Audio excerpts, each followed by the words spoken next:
Yarkhollaro de pechashon aizargiaos kadega.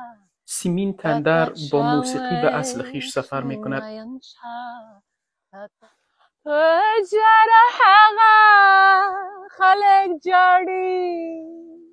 وی که سبک جاز دارد پشتو نیز می خواند.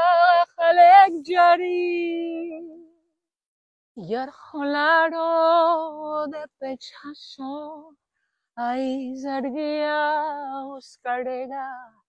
Tata chawe chimayancha, tata chawe chimayancha. Also der Wunsch, etwas auf Pashto zu singen, den gab es schon sehr früh. از بسیار وقت آرزو داشتم پشتو بخوانم. چندین سال طول کشید تا اینجا برسم. این گنج و ثروتی است که برایم داده شده. So ein Schatz, ein Reichtum, der mir mitgegeben wurde.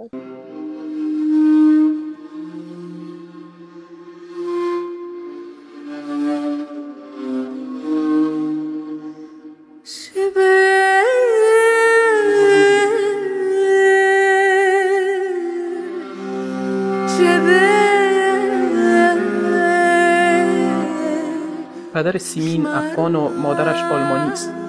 وی در شهر کلن بزرگ شده و تا کنون 3 آلبوم پشتو از خود پخش کرده است.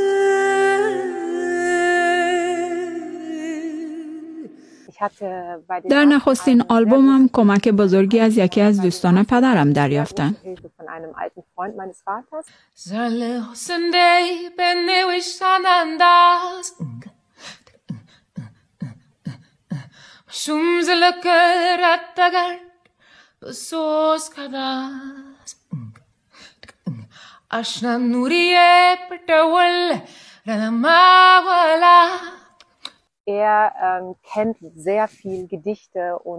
او خیلی خوب موسیقی و شعر می‌داند. وقتی بار نخست از وی درخواست همکاری کردم، وی برایم یک USB با بیشتر از 200 آهنگ پشتو تحفه داد و من آنجا نخستین آهنگم را یافتم. Und da habe ich das erste Lied gefunden und er hat auch immer gesagt, er hat mir eben Tipps gegeben, was von den Texten gut ist, weil ich das natürlich nicht beurteilen konnte. سیمین چندین زبان می داند، از جمله فرانسوی، اسپانیایی و پرتغالی.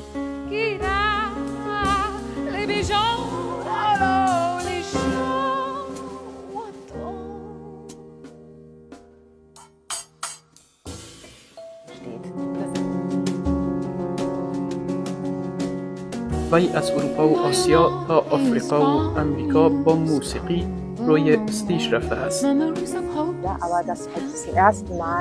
هنگامی که نخستین بار توانستم این متن‌های پشتو را بخوانم، برایم چیز جادویی بود. هرچند زبان را نمی‌دانستم، اما احساس می‌کردم که خیلی برایم نزدیک است و آن برایم احساس خیلی خاص و موقعی هیجانی بود.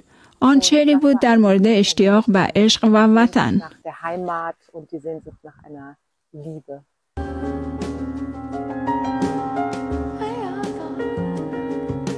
سیمین تندر نخستین آلبوم پشتویش را در سال 2014 پخش کرد. آهنگ‌های پشتوی سیمین برگرفته از سروده‌های پدرش و شاعران دیگر چون نازو توخی و سهیلا حسرت نظیمی هستند. در کل از سیمین 14 آلبوم در دسترس است. موسیقی سیمین علاقمندانش را بیشتر از پیش به وی، اما وی را بیشتر به ریشه های افغانیش نزدیک می کند. ورد هاوستر گخوالا چیز ما ورخوخوا مینا